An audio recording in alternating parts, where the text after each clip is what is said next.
조갑제 TV 시청자 여러분 안녕하십니까? 2025년 12월 14일 오후 4시 48분입니다. 요 며칠 사이에는 이재명 대통령이 꺼낸 환단곡이라는 위서, 가짜란 뜻입니다.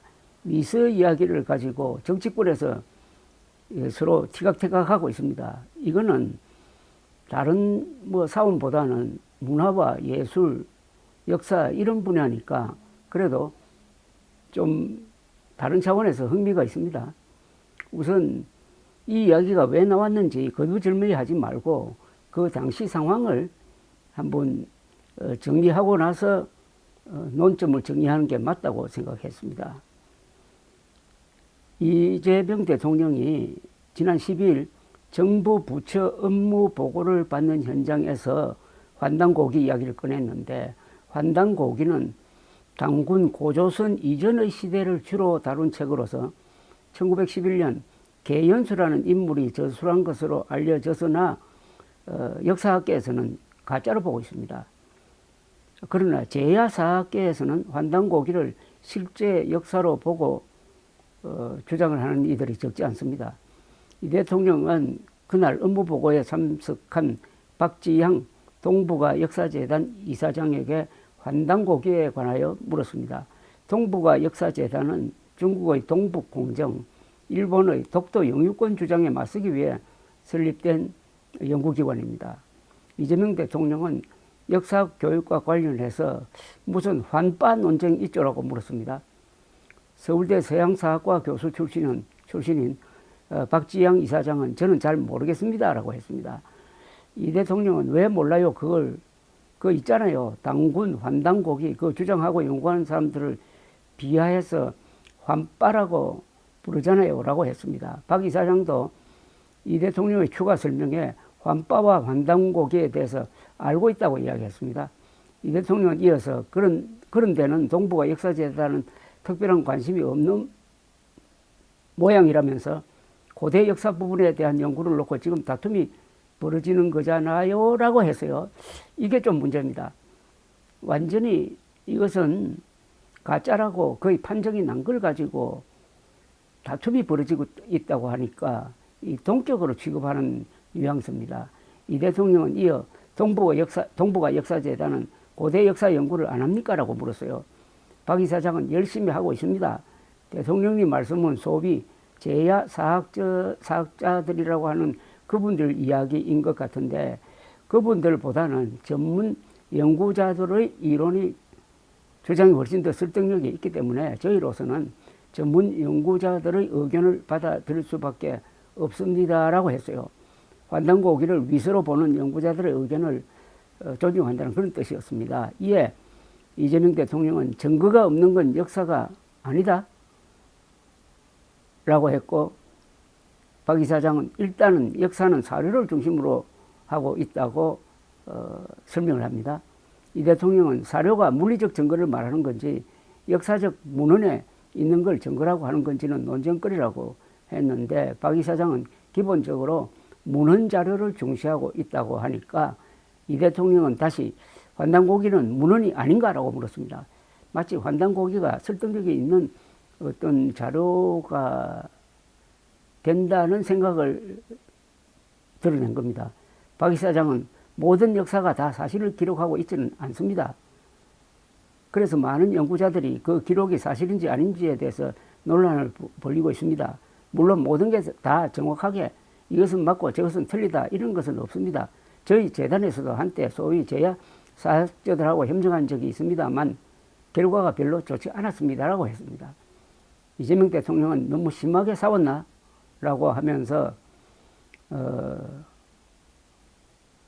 물었고, 박 이사장은 약간 그랬습니다라고 했어요. 이 대통령은 화해가 안 된 모양이라면서 쉬운 의제는 아니다. 결국 역사를 어떤 시각에서 어떤 입장에서 볼 거냐. 근본적 입장들 차이가 있는 것 같다. 고민거리다라고 했습니다. 이 이재명 대통령의 입장은 완전히 판타지로 밝혀진 그런 미서의 의미부여를 한 데서부터 이렇게 논란이 이제 시작되었습니다. 우선 여기에 대해서 한동훈, 이준석 두 사람이 상당히 날카로운 지금 비판을 하고 있습니다. 한동훈 페이스북을 소개해 드리겠습니다. 이런 제목의 글이 지금 올라왔습니다. 환단고기 사태는 음모론적 세계관이냐 과학적 세계관이냐의 문제. 환단고기 사태에 대한 오늘 대통령실 해명은 환단고기 안 믿는 절대 다수를 싸잡아 친일 식민사관이라고 하고 환단고기 믿는 극소수를 민족 정신이 깨어있는 사람이라고 갈라치게 하려는 후진적 의도를 보여줍니다. 환단고기 신봉자들이 쓰는 공격 방어 방식과 동일합니다. 환단고기를 믿느냐 안 믿느냐는 음모론적 세계관이냐 과학적 세계관이냐의 문제이지 9,000년 전 유라시아 땅 전부가 우리 땅이었다는 근거 없는 주장을 안 믿는 게 식민사관과 뭔 상관입니까?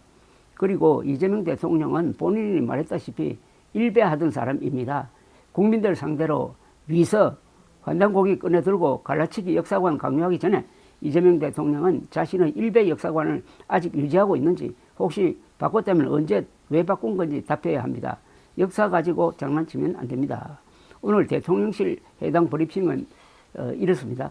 역사를 어떤 시각과 입장에서 볼 것인지가 중요하다고 그런 가운데 이제 근본적인 입장차가 발생을 하더라도 한다라는 게 이재명 대통령 말씀의 결론이었습니다. 이거를 다시 한번 다른 관점에서 한번 보면 이렇게 질문을 드릴 수도 있을 것 같습니다.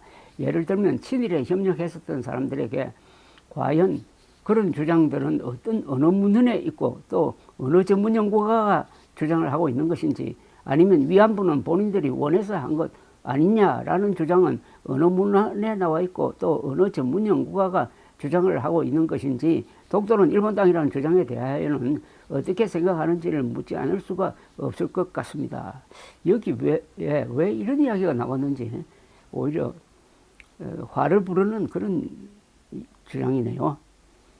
다양한 문제의식이 있을 수 있습니다. 역사와 관련해서 이런 문제의식들을 그대로 있는 그대로 연구하고 분명한 역사관 아래에서 국가의 역사관을 수립해야 하는 책임 있는 사람들은 그 역할을 다 해줬으면 좋겠다는 취지의 질문이었다라고 봐주시면 좋을 것 같습니다. 자, 여기에 대해서 이제 이준석 개혁신당 대표가 또 참전을 하고 있습니다. 페이스북에 이런 거를 올렸습니다. 당신들이 날리면을 바이든이라고 들은 거야. 지금 생각해도 황당한 국가적 망신이었습니다. 그런데 환단고기 옹호가 아니라 역할해달라는 취지야라는 오늘 나온 궤변은 뭐가 다릅니까? 이 두 건의 공통점이 결국 대변인이라는 사람들이 국민을 우습게 알고 가르치려고 드는 것 아닙니까? 국민 듣기 평가가 이제 이해력 테스트로 바뀐 겁니까? 환빨을 하려면 끝까지 신념을 갖고 하든지 이렇게 비겁하게 숨지는 말아야 합니다. 이재명 대통령이 환단고기는 문헌 아닌가라고 발언해놓고 대통령실은 분명한 역사관 아래서 역할을 해달라는 취지라고 해명했습니다. 박지영 이사장이 전문 연구자들의 주장이 더 설득력 있다고 답하자 대통령은 그럼 환단고기는 문헌이 아닌가요라고 되물었습니다. 이건 검정과 학문과 위서를 관점의 차이로 동급 취급한 것입니다. 다른 해석의 여지가 없습니다. 게다가 오늘 김남준 대변인은 친일파 옹호론, 위안부 자발설, 독도 일본 영토론을 거론하며 이런 주장들은 어느 문헌에 있느냐고 되물었습니다. 친일의 역사, 위안부 강제동원, 독도 영유권은 증거가 있는 역사적 사실이고 그에 반하는 소수 주장은 학계에서 배척되고 있습니다. 환단고기는 학계에서 이미 부정된 위서입니다. 이 둘을 같은 선상에 놓은 것 자체가 환단고기를 역사적 사실처럼 인식하고 있다는 방증입니다. 환단고기를 연구하려는 건지 인정하지 말라는 건지 묻자 기관에서 답할 부분이라고 했습니다. 대통령이 직접 한 발언의 해석을 기관에 떠넘기는 것은 명백한 책임 회피입니다. 지금 민주당 지지자들은 대통령의 뜬금없는 환단고기 옹호를 쉴드치기 위해 다른 사학자들을 친일 사학자로 몰기까지 하고 있습니다. 대통령실이 해야 할 일은 이런 공색한 해명이 아닙니다. 환단고기는 유사 역사학에 맞고 부적절한 언급으로 국민 여러분께 심려를 끼쳐 죄송하다는 말입니다. 라고 해야 된다는 거죠. 환단고기는 그 내용을 훑어만 봐도 이게 황당무계한 그야말로 환단고기가 아니라 황당고기 이렇게 되어 있습니다. 한민족이 유라시아 대륙을 지배했다는 건데 그 연도를 보면은 신석기 시대, 청동기 시대 이쪽하고 겹치는데 아니 돌멩이 들고 나와가지고 대제국을 만들 수가 있습니까?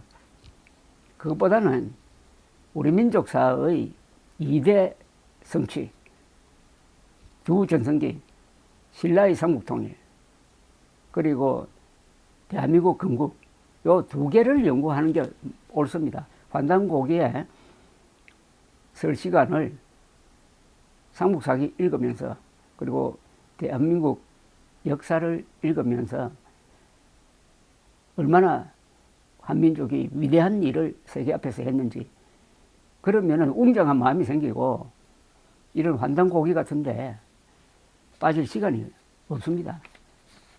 신라 통일과 대한민국 건국의 역사를 잘 모르고, 그러니까 마음이 허해져 가지고 그걸 메꾸기 위해서 황당무계한 음모론이나 판타지에 넘어가면 안 된다는 이야기입니다. 감사합니다.